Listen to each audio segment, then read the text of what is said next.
पर उपस्थित केंद्रीय मंत्री श्रीमान कृष्णपाल गुर्जर जी, गोपाल जी ठाकुर, हमारे लोकप्रिय सांसद माननीय सांसद अशोक यादव जी, राज्यसभा की सांसद बहन धर्मशिला गुप्ता जी, श्री हरीश साहनी जी, श्री सुनील चौधरी जी, हमारे यूपी के नेता उपेंद्र तिवारी जी, डॉक्टर महेंद्र सिंह जी, विनय पासवान जी, स्वर्णा सिंह जी, श्री पप्पू सिंह जी, और आज जिनको जिताने के लिए आया हूं, अलीनगर से हमारी प्रत्याशी बहन मैथिली ठाकुर जी, मैथिली जी आगे आइए आप। गोरा बराम से श्री सुजीत कुमार जी, बेनीपुर से विनय कुमार चौधरी जी, दरभंगा ग्रामीण से ईश्वर मंडल जी, बहादुरपुर से मदन सहनी जी। भाई ये पांच लोगों को प्रचंड बहुमत से जिताना है। दरभंगा वालों जिताओगे क्या? अरे जोर से बोलो, मोदी जी तक आवाज जानी चाहिए, जिताओगे क्या? बैठिए आप सभी लोग। और आज एक कार्यक्रम में दरभंगा से आए हुए प्यारे भाइयों, बहनों, माताओं और मेरे जिगर के टुकड़े जैसे युवा मित्रों, आप सभी को राम राम। सबसे पहले सीता मैया की इस पवित्र भूमि को मैं प्रणाम करता हूं। मेरे साथ जोर से बोलिए, सीता मैया की। श्याम माई, दुर्गा स्थान मंदिर, तिलकेश्वर महादेव, ये सभी देवस्थानों को प्रणाम कर कर मेरी बात की शुरुआत करता हूं। भाइयों बहनों, यहां आया हूं तब महाकवि विद्यापति, महान दार्शनिक मंडन मिश्र, विदुषी उभया भारती और जन नायक कर्पूरी ठाकुर को भी प्रणाम करता हूं। आज मैं मिथिला की धरती से स्वर कोकिला स्वर्गस्थ शारदा सिन्हा जी को भी प्रणाम कर कर मेरी बात की शुरुआत करता हूं। भाइयों बहनों, मोदी जी ने कर्पूरी ठाकुर जी को भारत रत्न देकर मिथिला और बिहार की धरती का सम्मान करने का काम किया है। और उसके साथ साथ स्वर्गीय कोकिला जी को, स्वर कोकिला शारदा सिन्हा जी को पद्म विभूषण देकर पूरे मिथिला की संस्कृति का, कला का सम्मान करने का काम किया है। भाइयों बहनों, मुझे बताओ, 6 नवंबर को चुनाव है, कमल के निशान पर बटन दबाएंगे क्या? अरे जोर से बोलो, दबाएंगे। मोदी जी का हाथ मजबूत करेंगे। भाइयों बहनों, मैं तो मिथिला वालों का, दरभंगा वालों का धन्यवाद करने आया हूं। गत चुनाव में 10 में से 9 सीटें आपने एनडीए की झोली में डाली थी ना? भाई एक क्यों छोड़ दिया? एक छोड़ोगे क्या? भाइयों बहनों, इस बार यहां से प्रण कर कर जाना है, 10 की 10 सीटें नरेंद्र मोदी की झोली में डालना है, नरेंद्र मोदी की झोली। भाइयों बहनों, मिथिला की बेटी, मिथिला का सम्मान मैथिली ठाकुर को हमने यहां से चुनाव लड़ने के लिए चिन्हित किया है। मैथिली जी जैसे ही खड़ी रही, ढेर सारे लोगों ने इनके खिलाफ, ये महाठगबंधन ने इनके खिलाफ कई प्रचार का अपप्रचार किया है। मगर मैं आज यहां से लालू जी की पार्टी को कहकर जाता हूं, मैथिली ठाकुर जीतेगी और पूरे देश और दुनिया में मिथिला का सम्मान बनकर अपनी आवाज बनेगी। भाइयों बहनों, हमने मिथिला के सम्मान के लिए ढेर सारी चीजें की है। मैं एक एक कर कर पूछूंगा किसने किया। ये सब मोदी जी ने किया है। आप बताएंगे मोदी जी ने किया? जरा जोर से बोलो, बताएंगे? तो मुझे बताओ, मैथिली भाषा को 8वीं अनुसूची में किसने रखा? अरे जोर से बोलो, किसने रखा? संविधान का अनुवाद मैथिली में किसने किया? मिथिला की पाग पर डाक टिकट किसने जारी किया? मधुबनी पेंटिंग का जीआई टैग किसने दिया? गुजरात में शाश्वत मिथिला महोत्सव किसने चालू किया? शारदा सिन्हा जी को पद्म विभूषण किसने दिया? मखाना बोर्ड की स्थापना किसने की? और अंत में इतनी सारी माताएं बहनें हैं, भव्य सीता माता का मंदिर कौन बना रहा है? भाइयों बहनों, 550 साल से अयोध्या में रामलल्ला टेंट में बसते थे। टेंट में 550 साल से लेकर आज तक ये सारी पार्टियां, जदयू, कांग्रेस, ममता, बसपा, सपा, किसी ने राम मंदिर नहीं बनाने दिया। आपने हमारे गोपाल जी को 19 में चुनकर भेज दिया। मोदी जी प्रधानमंत्री बने और डंके की चोट पर अयोध्या में रामलल्ला का मंदिर बन गया। रामलल्ला का मंदिर तो बन गया, सीता मैया का बनना चाहिए या नहीं बनना चाहिए? जरा जोर से बोलो, बनना चाहिए का नहीं बनना चाहिए? 850 करोड़ रुपए से सीता मैया का भव्य मंदिर बनाने की नींव श्री नीतीश कुमार और मैंने डाली है।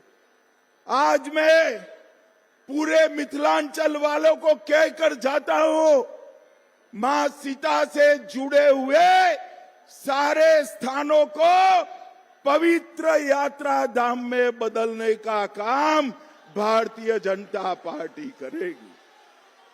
जहां पर मां सीता और राम का प्रथम मिलन हुआ, जहां पर मां सीता का जन्म हुआ, जहां पर सीता माता का अंतिम निवास हुआ, वो वही सभी स्थानों को बड़े बड़े मंदिरों के साथ जोड़कर पूरे सीता माता की स्मृति को हम राम सर्किट में जोड़ेंगे, रामायण सर्किट में जोड़ेंगे।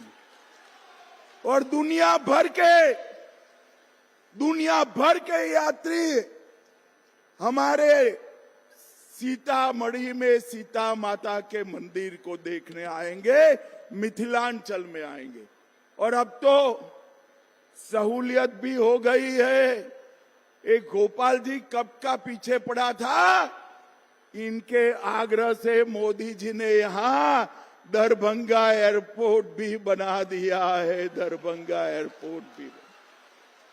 भाइयों बहनों, ये मधुबनी पेंटिंग हमारा सालों से हमारे घर की दीवारों पर हम सम्मान के साथ रखते थे। मोदी जी ने अर्जेंटीना की उपराष्ट्रपति और दक्षिण कोरिया के राष्ट्रपति को मधुबनी पेंटिंग देकर वहां के दीवार, यहाँ की दीवार की जगह वहां के दरबार में भी लगाने का काम किया है।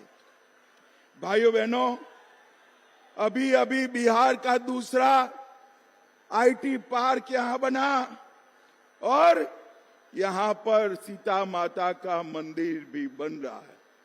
भाइयों बहनों, आप सभी बताओ मुझे जरा, ये कश्मीर जो है हमारा है या नहीं है? क्यों भाई, आवाज को क्या हो गया है? भाषण तो मैं दे रहा हूं। ये कश्मीर हमारा है या नहीं है? धारा 370 जानी चाहिए थी या नहीं जानी चाहिए थी? भाइयों बहनों, एक कांग्रेस पार्टी है लालू एंड कंपनी धारा 370 को 70 साल से बचाकर बैठी थी। मोदी जी ने धारा 370 को 5 अगस्त 2019 को हमेशा के लिए समाप्त कर दिया। और भाइयों बहनों, इतना ही नहीं, एक जमाना था जब आतंकवादी भारत की भूमि को लहूलुहान कर कर चले जाते थे, कोई जवाब नहीं मिलता। उरी में हमला किया, पुलवामा में किया, पहलगांव में किया, एक बार सर्जिकल स्ट्राइक की, दूसरी बार एयर स्ट्राइक की और तीसरी बार ऑपरेशन सिंदूर कर कर पाकिस्तान के घर में घुस कर सका। मोदी जी ने इस देश से आतंकवाद को मुंह तोड़ जवाब देने की परंपरा खड़ी की है। यहां फुलवारी शरीफ में भी पीएफआई वाले पहुंच गए थे। कांग्रेस की सरकारों के समय में पीएफआई बना, कोई बैन नहीं लगाता था। मोदी जी ने एक ही रात में पीएफआई पर बैन लगाकर 100 से अधिक स्थानों पर रेड कर कर पीएफआई की पूरी जमात को जेल की सलाखों के पीछे पहुंचा दिया। भाइयों बहनों, अगर आपने गलती की और ये लालू एंड कंपनी की सरकार लाए तो पीएफआई वालों को जेल में रखेंगे क्या वो? अरे जोर से तो बोलो, रखेंगे? रखेंगे क्या? पीएफआई वाले जेल में रहने चाहिए या नहीं रहने चाहिए? भाई ये दाहिनी ओर वाले बोलो जरा, पीएफआई वाले जेल में रहने चाहिए या नहीं रहने चाहिए? भाइयों बहनों, मैं वादा कर कर जाता हूं, भारतीय जनता पार्टी का एक भी सांसद है तब तक एक भी पीएफआई वालों को जेल की सलाखों के बाहर नहीं आने। भाइयों बहनों, मोदी जी ने देश को सुरक्षित तो किया ही, अभी अभी जीएसटी में 395 चीजों पर टैक्स 28% और 18% से कम कर कर 0% और 5% किया। हमारे देश की इकोनॉमी को 11वें नंबर से, हमारे अर्थतंत्र को चौथे नंबर पर मोदी जी लाए हैं, चौथे नंबर पर। अरे दरभंगा वालों क्या खुश हो जाते हो भाई, चौथा नंबर ठीक नहीं है। 2027 में हम संसार का तीसरे नंबर का अर्थतंत्र बन जाएंगे, तीसरे। और भाइयों बहनों, मैं दरभंगा में मोदी जी ने जो किया है उसकी बात करता हूं। 216 करोड़ से सोमन बाईपास बनाया, भारतमाला परियोजना में आमस दरभंगा एक्सप्रेसवे बनाया, पूर्णिया पटना एक्सप्रेसवे बनाया, लोहटा से टाटरा होते हुए कमला तटबंध बनाया, कमला नदी पर ब्रिज बनाया, कमला नदी पर नया पुल बनकर आजादी के बाद पहली बार कमला नदी रोड के पार जाएगी। 335 करोड़ से दरभंगा का रेलवे स्टेशन दरभंगा की संस्कृति के अनुरूप बन रहा है। 253 करोड़ से बाईपास रेल लाइन बनाई। और जोर से ताली बजाना दरभंगा वालों, दरभंगा में मेट्रो भी आने वाली है, मेट्रो भी आने वाली है। दरभंगा से लखनऊ अमृत भारत ट्रेन बनाई और अब सीतामढ़ी से अयोध्या भी हमारी अमृत भारत ट्रेन जाने वाली है। दरभंगा एयरपोर्ट हमने बनाया, 200 बेड की क्षमता वाला स्पेशलाइज्ड कैंसर अस्पताल बनाया। और एक गोपाल जी गड्ढे में बैठ गए थे, एम्स नहीं बनना था, एक गड्ढे में बैठकर अनशन दिया और दरभंगा का एम्स बनने की शुरुआत भी हो गई। किसी को यहां से पटने जाने की जरूरत नहीं है, दिल्ली जाने की जरूरत नहीं है। कोई भी बीमारी आए, कोई भी बीमारी आए, दरभंगा एम्स में इसका इलाज हो जाएगा भैया। अब बहुत सारे लोग, हमारी जीविका दीदी कहते हैं इलाज कैसे कराए, रुपया लगेगा। अरे कोई रुपया नहीं लगेगा, 5 लाख तक का इलाज नरेंद्र मोदी फ्री करने वाले।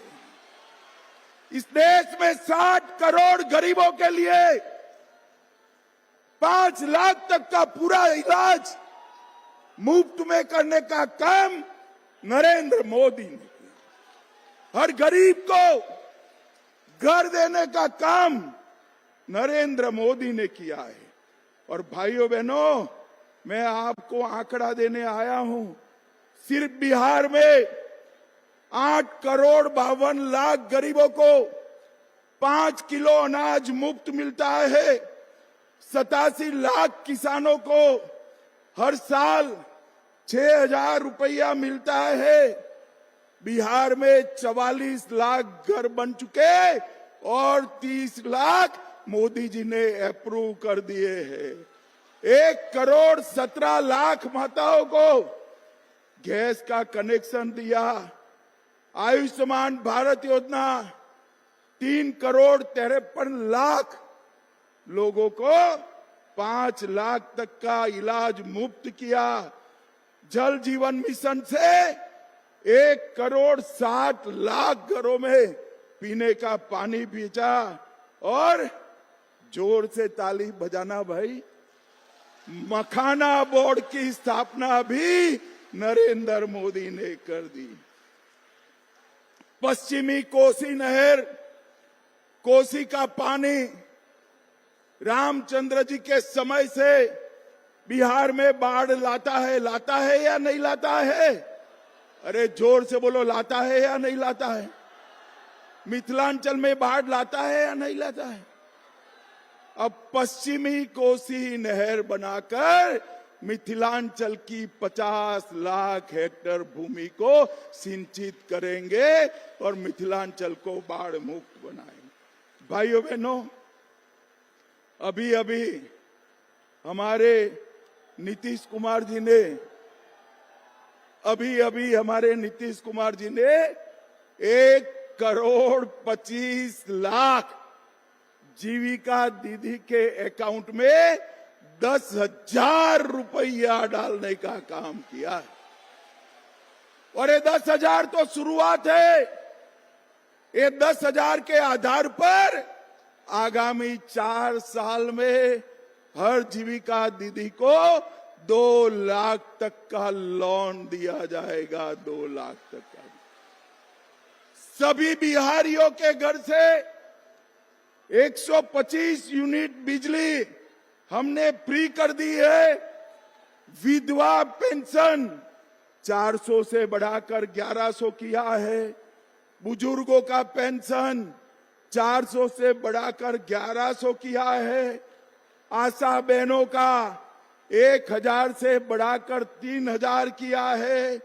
और जल्दी 30,000 आशा कार्यकर्ताओं की अपॉइंटमेंट भी होने वाली है।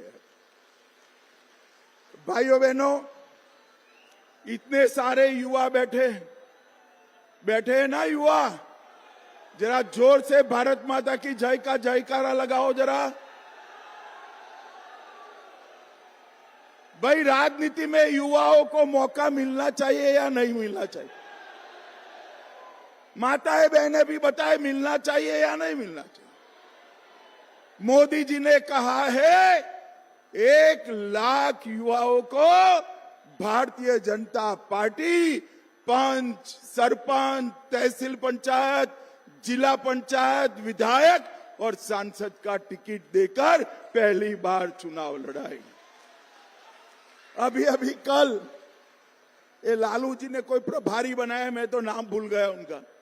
वो पूछते किसको टिकट दिया, पहले बार किसको टिकट दिया? मैं बता देता हूं। मैथिली जी आप आगे आइए।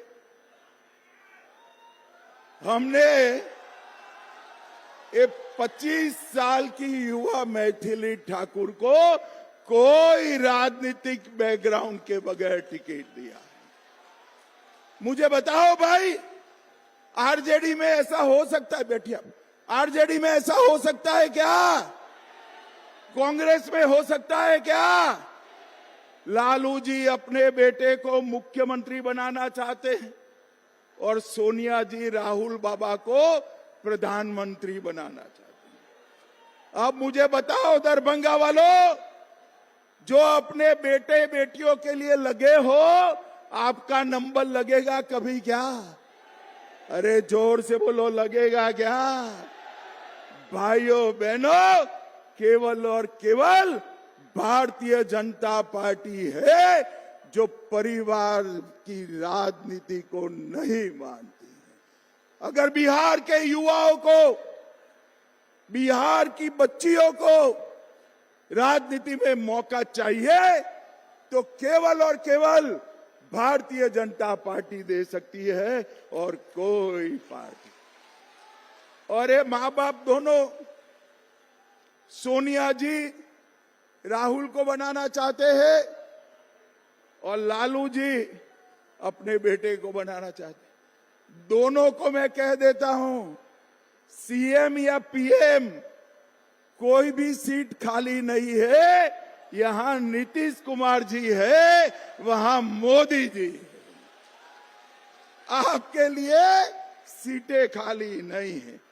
भाइयों बहनों, मुझे बताओ, मैंने इतना सारा काम कहा, लालू जी ने कुछ किया है क्या? अरे जोर से बोलो। राबड़ी जी ने कुछ किया है क्या? आप लोग अन्याय कर रहे हो भाई। कुछ तो किया है उन्होंने। अरे किया है भाई। मैं बता दूं क्या? मैं बता दूं क्या? चारा घोटाला किसने किया? लैंड फॉर जॉब स्कैम किसने किया? होटल बेचने का घोटाला किसने किया? बाढ़ राहत का घोटाला किसने किया? अलग तारा का घोटाला किसने किया? एबी एक्सपोर्ट का घोटाला किसने किया? और ये कांग्रेस पार्टी ने तो 4 से 14 में 12 लाख करोड़ के घपले, घोटाले और भ्रष्टाचार किया है। ये भ्रष्टाचारियों को लाना चाहिए क्या? जोर से बोलो, लाना चाहिए क्या?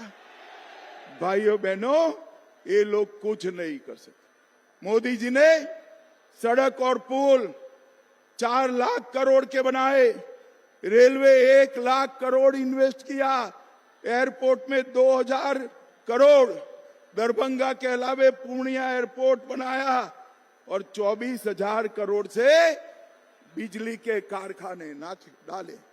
मगर एक बात मैं दरभंगा में कहकर जाता हूं, जो मेरे मन की बात है। भाइयों बहनों, आदि शंकराचार्य के जमाने से ये दरभंगा, हमारा मिथिलांचल विद्वानों का प्रदेश रहा। यहाँ सैकड़ों पांडुलिपियां दुनिया भर का ज्ञान समाये हुए पड़ी है। मैं आज आपको कहकर जाता हूं, दरभंगा में मिथिला का बहुत बड़ा सांस्कृतिक म्यूजियम हम 500 करोड़ रुपए से बनाने वाले हैं, जिसमें पूरे बिहार में जितनी भी पांडुलिपियां पड़ी है उसको हम संग्रहित करेंगे और विद्यापति से लेकर उभय भारती से लेकर मंडन मिश्र तक के सभी के ज्ञान को संचित कर मिथिला को फिर से हम ज्ञान की नगरी बनाएंगे। और भाइयों बहनों, मैं आपको कहकर जाता हूं, जब मोदी जी के हाथ से सीता मैया का भव्य मंदिर में प्राण प्रतिष्ठा होगा, तब सीता मैया और अयोध्या में राम लल्ला दोनों के प्राण प्रतिष्ठा का काम पूरा हो जाएगा। मुझे बताओ दरभंगा वालों, दरभंगा की 10 सीट मोदी जी की झोली में डालोगे क्या? नीतीश बाबू की झोली में डालोगे?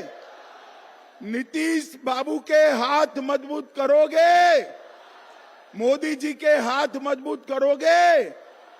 तो मेरे साथ दोनों हाथ उठाइए। पीछे रोड पर खड़े हैं वो भी उठाए, जरा दिखाई पड़ता है यहां से, उठाइए सभी।